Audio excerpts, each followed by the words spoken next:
Você irá assistir agora a um vídeo produzido pelos alunos do terceiro ano do ensino médio. Neste vídeo, os alunos fazem um jornalismo, onde eles trazem algumas informações sobre a corrida espacial, dentro dos avanços tecnológicos, e sobre o acidente do Césio 137, para mostrar a importância de conhecimentos de química e de física e quais são as consequências que a falta desse conhecimento pode trazer. Assistam então, aproveitem o vídeo e até a próxima!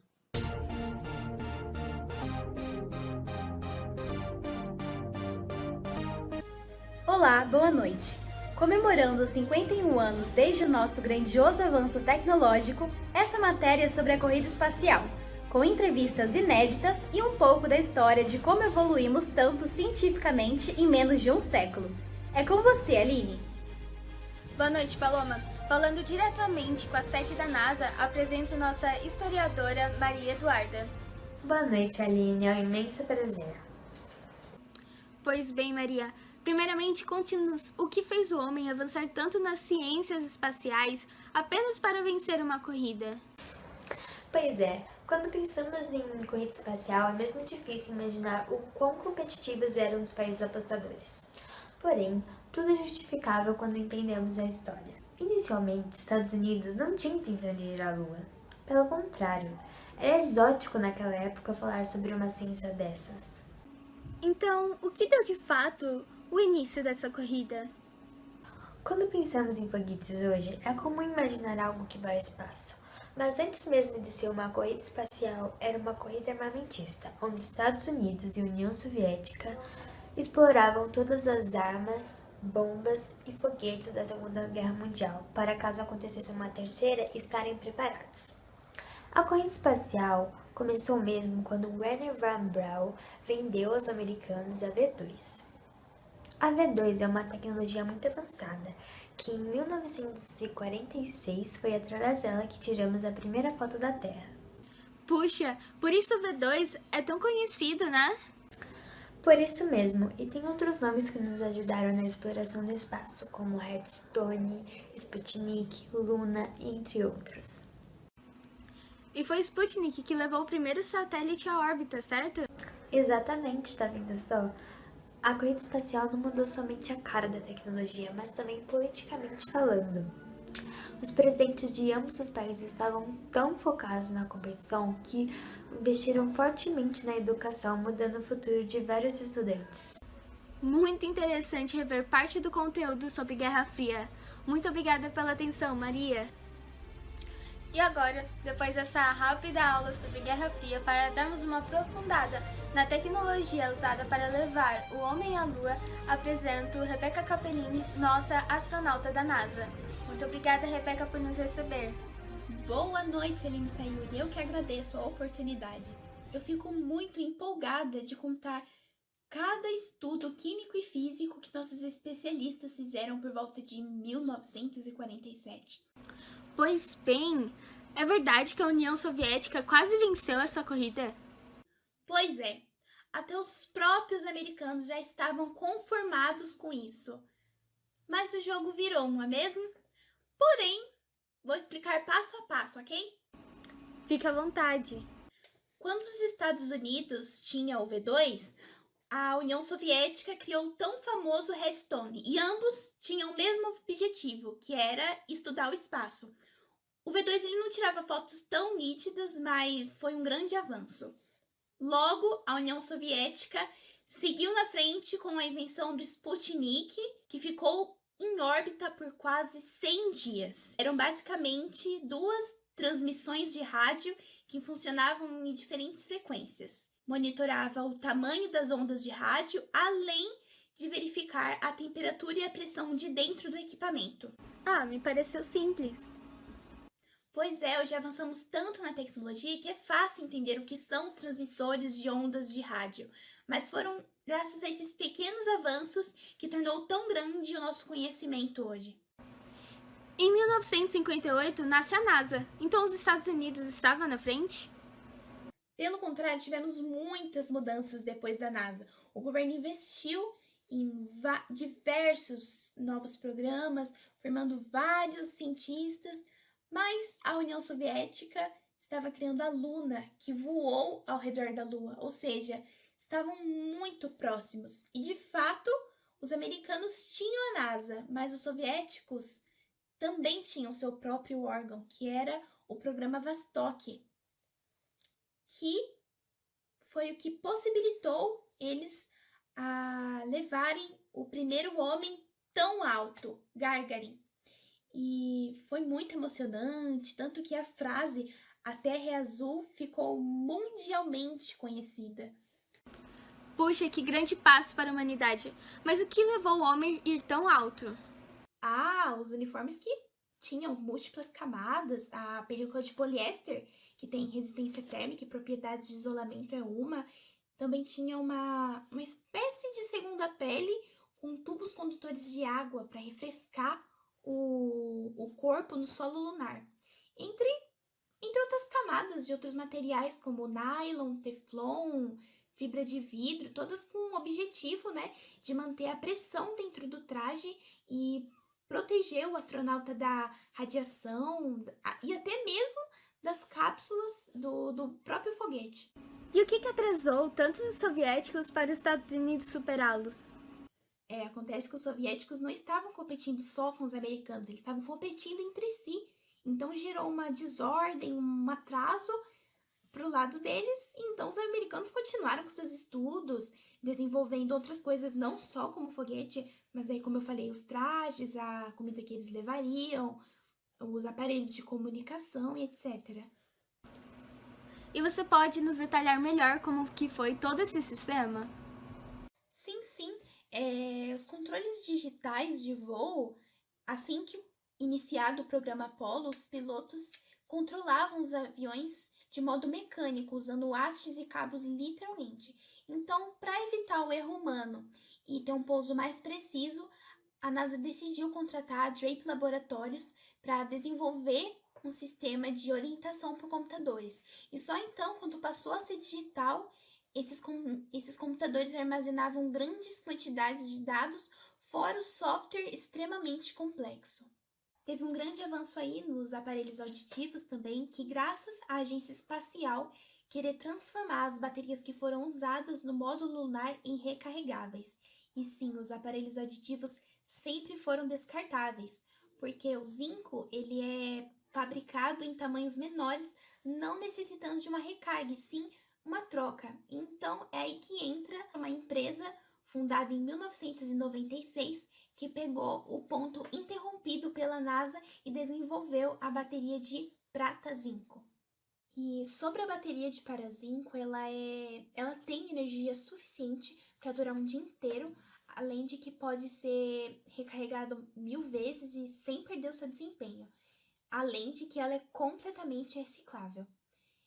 E outra coisa, o alimento, que é também essencial, a comida toda processada em embalagens que lembram pasta de dente mesmo, e foram também bem desenvolvidos novos métodos de reidratação de alimentos e, muito interessante, é uma espécie de revestimento à base de gelatinas que evitava a liberação das migalhas. E depois disso foi certeiro. Em 1969, lá estava Neil Armstrong e mais 2 astronautas deixando a bandeira estadunidense na Lua. Foi de fato um pequeno passo para o homem, mas aí um salto gigantesco para a humanidade, Muito bom. Muito obrigada, Rebeca. Imagina, muito obrigada eu. É um imenso prazer estar aí contribuindo, com essa matéria. E é isso. Obrigada, Aline, e espero que todos gostem.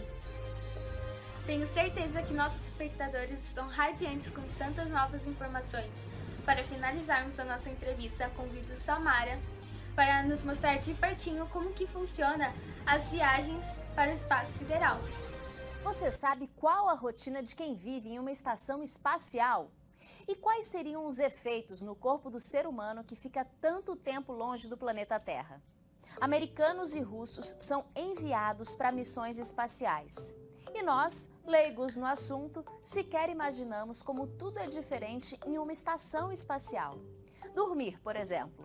A ausência da gravidade, o ruído constante dos equipamentos e a luminosidade são algumas interferências no descanso do astronauta. Para uma noite de sono, eles precisam vestir um saco de dormir para manter os braços e pernas bem presos. E o saco de dormir tem que ser plugado em algum lugar para evitar acidentes. Já para os ruídos, são usados tampões de ouvidos. Os astronautas só conseguem dormir em média 6 horas por dia, mesmo sendo recomendado um sono de 8 horas e meia. Outra coisa interessante é que os astronautas não tomam banho no espaço. Mas higiene é algo de extrema importância, pois imagina só, algumas pessoas juntas por tanto tempo num local fechado? A solução foi o banho feito com toalhas umedecidas. Cada toalha dura cerca de 3 dias. Já a comida é desidratada por refrigeração, pois assim não ocupam espaço e se conservam por mais tempo. Para preparar, é só adicionar água. Mas não pense que é fácil comer, viu?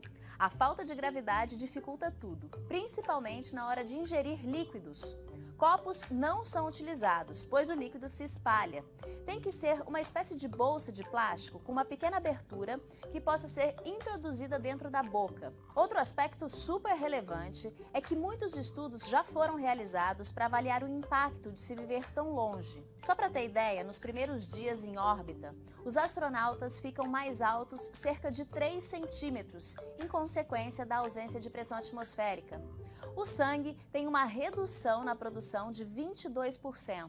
Tudo isso devido à gravidade e pressão. Os impactos depois de um mês são bem significativos. A perda óssea é 12 vezes mais rápida do que em ambiente terrestre. Cerca de 20% de massa muscular também é perdida, pois com a gravidade zero, a exigência dos músculos é reduzida drasticamente e eles acabam atrofiando. Depois de 90 dias, a visão é afetada em pelo menos 80% dos astronautas, podendo gerar uma miopia, por exemplo. Fora a imunidade, né? Que é bem afetada, mas ainda não tem estudos suficientes. Mas o que mais impressiona nisso tudo é que, apesar dos pesares, muitos astronautas sonham em participar dessa experiência sem volta, mas que promete fazer histórias nos livros sobre o assunto. Foi um grande prestígio relembrar o que aprendi nos tempos de escola e ainda poder ter novas informações mais aprofundadas da tão famosa corrida espacial. Uma boa noite a todos, até a próxima!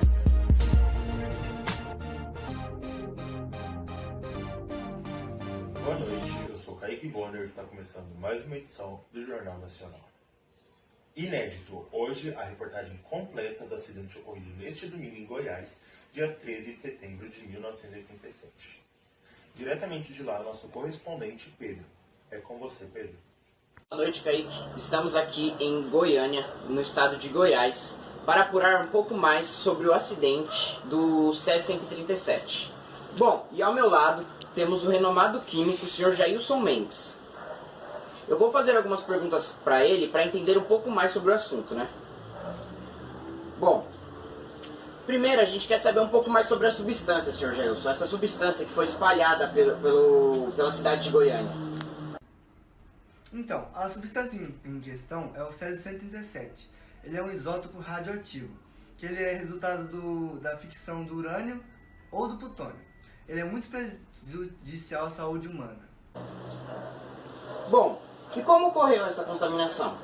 A contaminação aconteceu por conta de catadores de lixo que entraram no hospital abandonado e encontraram uma máquina de radiografia. Nessa máquina tinha substância que era o Césio-137. Eles pegaram a máquina e venderam para o ferro velho local. Nesse ferro velho, eles viram o Césio-137 e acharam muito bonito, porque ele é um pozinho, né, que é azul claro e ele brilha no escuro. Aí, a partir daí começou a contaminação, porque as pessoas começaram a achar bonito, aí foi dado para as pessoas foram contaminando cada vez mais coisas, e foi isso.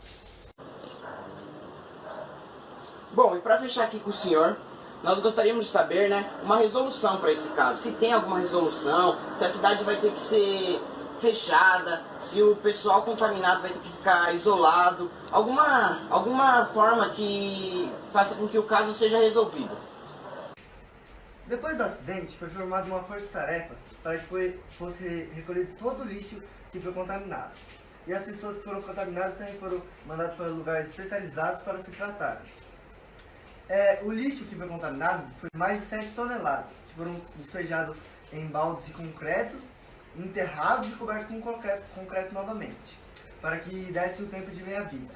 O tempo de meia-vida é o tempo que leva para metade dos átomos radioativos forem destruídos. Isso leva mais ou menos 30 anos. É isso. Beleza, obrigado, Sr. Gelson. Bom, e essa foi a reportagem sobre o acidente radiológico aqui na cidade de Goiânia. Dito isso, o Jornal Nacional fica por aqui. Agradecemos a todos vocês pela audiência. Uma boa noite. Fica agora com Chaves.